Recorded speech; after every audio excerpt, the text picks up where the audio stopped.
5 seconds to go.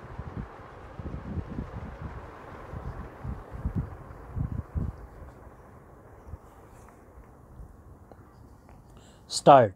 Having bestowed our anxious consideration, we are disposed to think, when we accept the principle of standardization, there is really no rationale not to apply the said principle to the self-employed or a person who is on a fixed salary, to follow the doctrine of actual income at the time of death, and not to add any amount with regard to future prospects to the income for the purpose of determination of income would be unjust.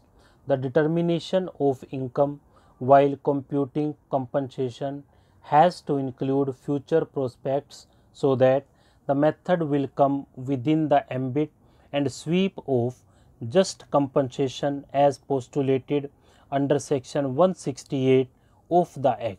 In case of a deceased who had held a permanent job with inbuilt grant of annual increment, there is an acceptable certainty but to state that the legal representatives of a deceased who was on a fixed salary would not be entitled to the benefit of future prospects for the purpose of computation of compensation would be inapposite.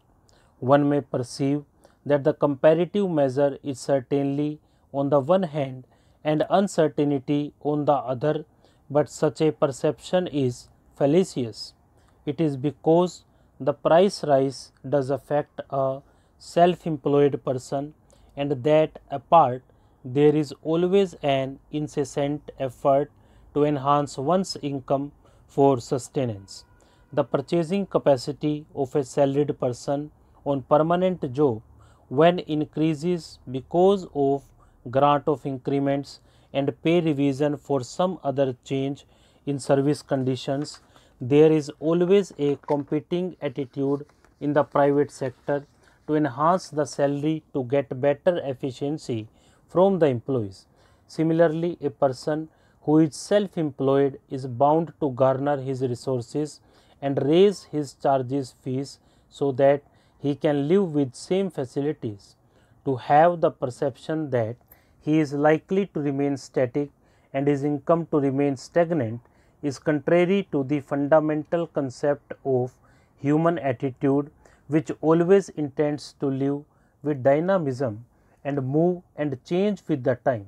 Though it may seem appropriate that there cannot be certainty in addition of future prospects to the existing income, unlike in the case of a person having a permanent job, yet the said perception does not really deserve acceptance. We are inclined to think that there can be some degree of difference as regards the percentage that is meant for or applied to in respect of the legal representatives who claim on behalf of the deceased who had a permanent job than a person who is self-employed or on a fixed salary, but not to apply the principle of standardization on the foundation of perceived lack of certainty would tantamount to remaining oblivious to the marrows of ground reality, and therefore degree test is applied and left to the parties to adduce evidence. It would be unfair and inequitable, taking into consideration the cumulative factors.